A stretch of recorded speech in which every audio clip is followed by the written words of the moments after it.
Good morning everyone.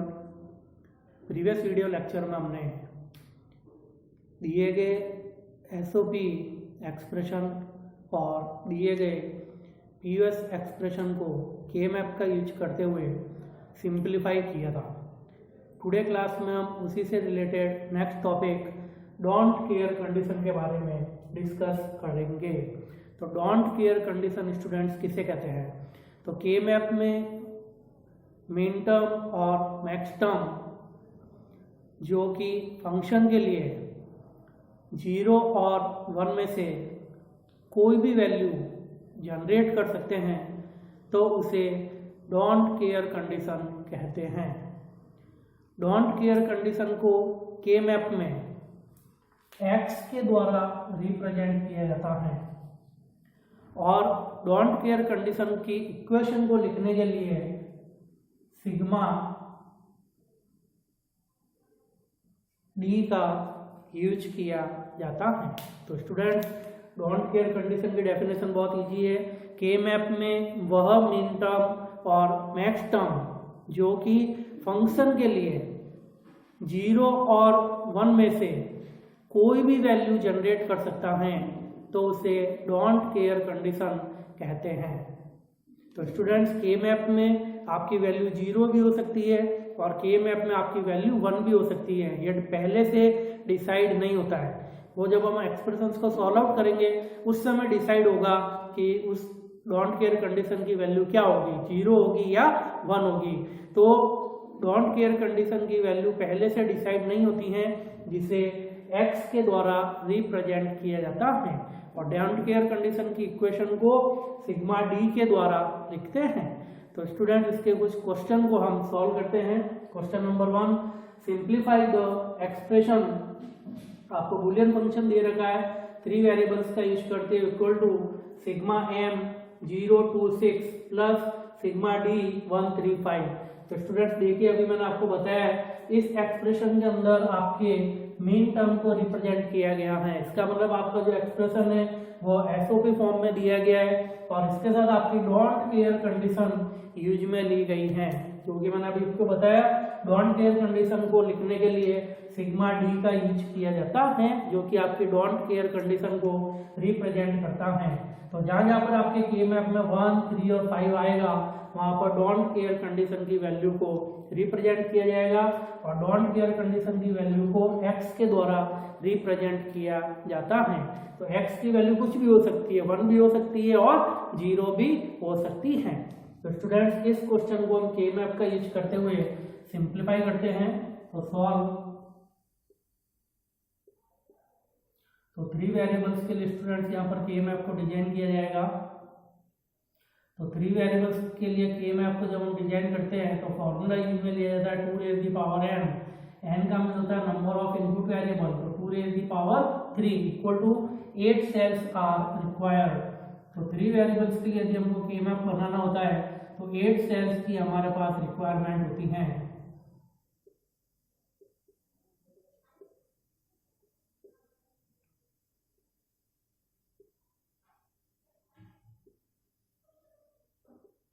मैंने आपको बताया था के मैप जब हम डिजाइन करते हैं तो इसमें ग्रे कोड का यूज किया जाता है, जिसमें आपकी जो फर्स्ट डिजिट होती है ये आपके नेक्स्ट डिजिट के साथ क्या हो जाती है, चेंज हो जाती है।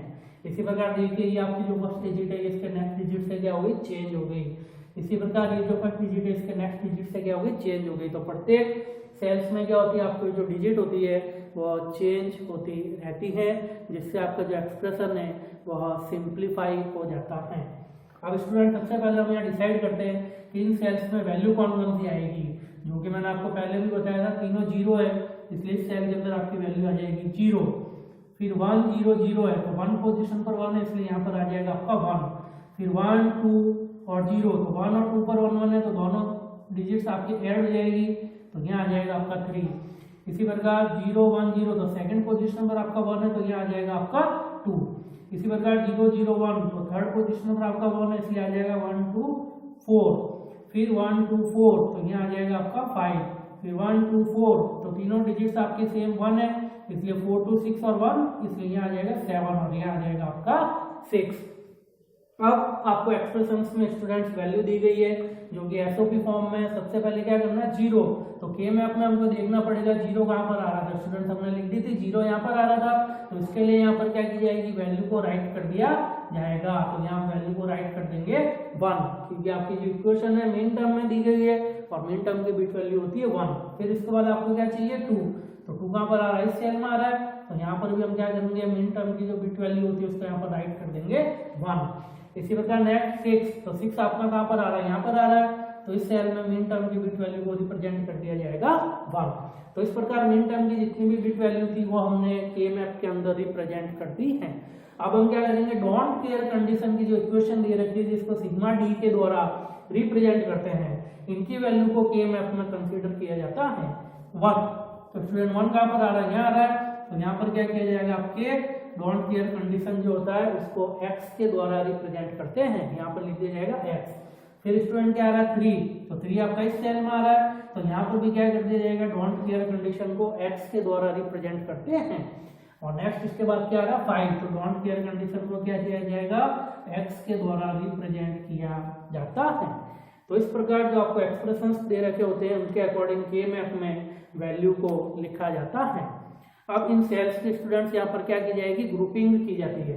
तो इन सेल्स के स्टूडेंट्स हम यहाँ पर ग्रुपिंग करते हैं। तो एज पॉसिबल एज जितना लार्ज आपका ग्रुप बन सकता है उतना लार्ज आपको ग्रुप बनाना है, जो कि 2 रेज़ दी पावर n में होता है। 1 का हो सकता है, 2 का हो सकता है, 4 का, 8 का हो सकता है, 16 का हो सकता है। यहाँ पर as possible as large group हमारा बन रहा है। तो 4 सेल्स का हमारा एरिया ग्रुप बन रहा है, तो 4 सेल्स का हम यहाँ पर क्या करेंगे, ग्रुप कंसीडर कर लेंगे G1। तो अब 4 सेल्स का जब ग्रुप कंसीडर हो रहा है तो स्टूडेंट्स देखिए यहाँ पर मैंने आपको बताया था कि के मैप में मेन टर्म और मैक्स टर्म बाइनरी फंक्शन के लिए या बाइनरी वैल्यू के लिए 0 और 1 में से कोई भी वैल्यू आपके क्या कर सकता है, जनरेट कर सकता है। इसे डोंट केयर कंडीशन कहते हैं। तो अब हम यहाँ पर जनरेट करेंगे। तो देखिए 4 सेल्स का स्टूडेंट्स यहाँ पर ग्रुप बन रहा है। इसका मतलब डोंट केयर कंडीशन जो हमने यहाँ पर यूज में ली थी x और h2 सेल्स में, वहां पर आप क्या क्या कंसीडर किया जाएगा, 1 कंसीडर किया जाएगा। और जब हम उसका वहां पर 1 कंसीडर करेंगे तो 4 सेल्स का आपका क्या होगा, पूरा एक ग्रुप क्रिएट हो जाता है, जो कि आपका कहलाता है ग्रुप 1। इसी प्रकार नेक्स्ट आपका ग्रुप बनेगा, ये वाला जो ओवरलैप करते हुए आपका ग्रुप बनेगा, वो ग्रुप बन जाएगा आपका G2। क्लियर। अब स्टूडेंट्स आपके पास एक क्वेश्चन आ रहा होगा कि सर यहाँ पे भी जब ग्रुपिंग हो रही है तो 1 है, तो यहाँ पर आपका क्रॉस साइन आ रहा है, तो यहाँ पर हम ग्रुपिंग नहीं कर सकते क्योंकि यहाँ पर इसके साथ कोई भी वैल्यू कंसीडर नहीं हो रही है, इसलिए ग्रुप कंसीडर होंगे। तो उनके रिजल्ट क्या आएंगे स्टूडेंट्स, तो G1 का, तो इधर से आपका स्टूडेंट्स रिजल्ट आ जाएगा A का बार, और इन सब में से आपके क्या वैल्यू कॉमन आ रही है, तो B बार जो है वो B से कट हो जाएगा, ये C बार आपका C से कट हो जाएगा, ये B बार आपका इस B से कट हो जाएगा, और ये C बार आपका इस C से कट हो जाएगा। तो स्टूडेंट्स कुछ भी वैल्यू नहीं आ रही है, इसलिए ग्रुप 1 का आपके पास जो रिजल्ट आएगा वो आएगा A का बार। इसी प्रकार ग्रुप 2 के रिजल्ट्स को कंसीडर किया जाएगा। तो ग्रुप 2 में आपके 2 सेल्स का ग्रुप बना है जिसे पेयर्स कहते हैं। तो A बार से कट हो गया स्टूडेंट्स, तो इधर आपका क्या रिजल्ट बच गया, B C का बार। अब इसको एसओपी फॉर्म में लिखना है, तो function equal to G1 plus G2, तो F इक्वल टू G1 का आपका रिजल्ट है A का बार प्लस G2 का आपका रिजल्ट है B C का बार। इसको हम इस प्रकार से भी लिख सकते हैं student, F A B C equal to A का बार प्लस B C का बार। इस प्रकार से स्टूडेंट जब हम एक्सप्रेशन को सिंप्लीफाई करते हैं तब डोंट केयर कंडीशन के लिए आपका जो रिजल्ट आता है वो आता है F open parenthesis A B C close parenthesis equal to A का bar plus B bar B C का बार, ये आपका रिजल्ट आएगा। इसी प्रकार स्टूडेंट इसमें नेक्स्ट क्वेश्चन दिया, question number 2, reduce the following function using के मैप टेक्निक। आपको फॉलोइंग फंक्शन दिया गया है, इस फॉलोइंग फंक्शन को के मैप टेक्निक का यूज करते हुए आपको मिनिमाइज या रिड्यूस करना है। तो वही स्टूडेंट इसको भी हम सॉल्व करेंगे। तो 3 वेरिएबल्स के लिए स्टूडेंट्स के मैप को डिजाइन करना है। तो 3 वेरिएबल्स के लिए के मैप को यहाँ पर डिजाइन किया जाएगा, जिसमें फॉर्मूला यूज में लिया जाता है 2 raise the power n, n का means number of input variable, तो 2 raised to the power 3 equal to 8 cells are required. तो आपको 8 सेल्स की रिक्वायरमेंट होगी।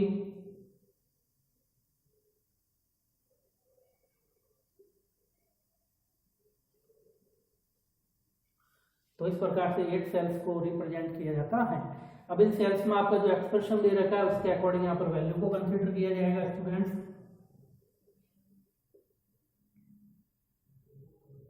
वही जैसे अभी मैंने आपको प्रीवियस एग्जांपल में बताया था, तो हम कंसीडर कर देते हैं 000, इसलिए यहाँ आ जाएगा आपका 0 1 0 0, यहाँ आ जाएगा आपका 1 1 1 0, इसलिए यहाँ आ जाएगा आपका 3, यहाँ आ जाएगा आपका 2, यहाँ आ जाएगा आपका 4, यहाँ आ जाएगा आपका 5, यहाँ आ जाएगा आपका 7 और यहाँ आ जाएगा आपका 6। तो अब आपको जो एक्सप्रेशंस में वैल्यू दे रखी है उसको यहाँ पर स्टूडेंट्स कंसीडर करना है। सबसे पहले मीन टर्म की वैल्यू दे रखी है 0, तो 0 कौन से सेल में आ रहा है, यहाँ आ रहा है स्टूडेंट, तो इस वाले सेल में मीन टर्म की वैल्यू को राइट कर दिया जाएगा 1। इसी प्रकार 1 कौन से सेल में आ रहा है, सेकंड सेल में, इसलिए यहाँ पर रिप्रेजेंट कर दिया जाएगा 1। इसी प्रकार 3 कौन से सेल में आ रहा है, इसमें आ रहा है, इसलिए यहाँ पर रिप्रेजेंट कर दिया जाएगा 1। इसी प्रकार 7 कौन सा सेल में आ रहा है, इस सेल में आ रहा है, इसलिए यहाँ पर रिप्रेजेंट कर दिया जाएगा 1। तो इस प्रकार मीन टर्म की जो बिट वैल्यू होती है 1, उसको के मैप में रिप्रेजेंट किया जाता है। डोंट केयर कंडीशन को सिग्मा डी के द्वारा लिखते हैं, तो ये आपकी डोंट केयर कंडीशन है जो कि 2, तो आपके के मैप में 2 कहाँ पर आ रहा है, यहाँ आ रहा है, तो उसके लिए क्या कर दिया जाएगा, डोंट केयर कंडीशन को के मैप में x के द्वारा रिप्रेजेंट करते हैं, तो इसको x के द्वारा रिप्रेजेंट करेंगे। इसी प्रकार 5 कहाँ पर आ रहा है, यहाँ पर आ रहा है, तो इसको भी क्या किया जाए, x के द्वारा रिप्रेजेंट किया जाता है। अब स्टूडेंट्स हम इन सेल्स की ग्रुपिंग करेंगे, तो एज पॉसिबल है जितना लार्ज ग्रुप बनेगा उतना बनाना है स्टूडेंट्स। तो लार्ज ग्रुप देखिए आपका बन जाएगा, तो यहाँ पर देखिए 4 सेल्स का आपका पूरा क्या होगा, कंप्लीट एक ग्रुप बनेगा, ये कहलाएगा आपका ग्रुप 1। तो इसको हम क्या करेंगे, आपकी जो x वैल्यू होगी, अब इसको यहाँ से क्या कर दिया जाएगा, आपके 1 के द्वारा कंसीडर किया जाता है। इसी प्रकार देखिए स्टूडेंट्स, यहाँ पर 3 सेल्स का तो ग्रुप नहीं बन सकता, लेकिन 4 सेल का यहाँ पर ग्रुप बन रहा है, तो 4 सेल्स की जब हम यहाँ पर ग्रुपिंग करेंगे तो इस x को क्या कर दिया जाएगा, आपके 1 की फॉर्म में कंसीडर किया जाएगा, और ओवरलैप करते हुए आपके 4 सेल्स का क्या कर दिया जाएगा, एक ग्रुप बना दिया जाएगा, जिसे कहा जाएगा ग्रुप 2। तो देखिए स्टूडेंट्स, अभी मैंने आपको बताया था के मैप में मीन टर्म या मैक्स टर्म बाइनरी फंक्शन के लिए 0 और 1 में से कोई भी वैल्यू जनरेट कर सकता है, तो उसे डोंट केयर कंडीशन कहा जाता है। तो देखिए यहाँ पर मैंने पहले x था, लेकिन अब मैंने x को किसके रूप में कंसीडर कर दिया, 1 के रूप में। क्यों, क्योंकि यहाँ पर मेरे पास 3 वैल्यू तो थी 1 1 1, लेकिन x पॉसिबल है 4 का मेरे पास पूरा एक ग्रुप बन रहा है, तो जितना बड़ा ग्रुप बन सकता है, तो ग्रुप को बनाने के मैंने क्या कर दिया, x को 1 के रूप में यहाँ पर क्या कर दिया, कंसीडर कर दिया है।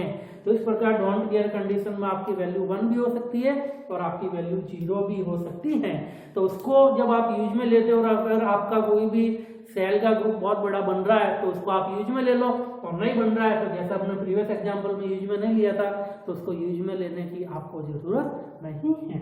अब इसके लिए एक्सप्रेशंस को स्टूडेंट्स हम कंसीडर करते हैं, तो G1 इक्वल टू, तो G1 आपका ये वाला पूरा सेल था, तो इधर से आपका रिजल्ट आ जाएगा A का बार, बाकी तो आपके सब क्रॉस कट जाएंगे, ये B बार आपका इस B से कट हो जाएगा, ये C बार इस C से कट हो जाएगा, ये B बार इस B से कट हो जाएगा, और ये C इस C बार से कट हो जाएगा, तो इधर कुछ भी नहीं आएगा, इसलिए इधर आपका G1 का जो रिजल्ट आएगा वह आएगा आपका A का बार। इसी प्रकार G2 का रिजल्ट आएगा, तो G2 में इन 4 सेल्स का आपकी ग्रुपिंग बनी है, तो इधर A जो है A बार से कट हो गया, इधर कुछ भी नहीं आएगा, और इन दोनों सेल्स के अंदर आपके क्या कॉमन आ रहा है, इधर से C, इसलिए इसका रिजल्ट आ जाएगा आपका C।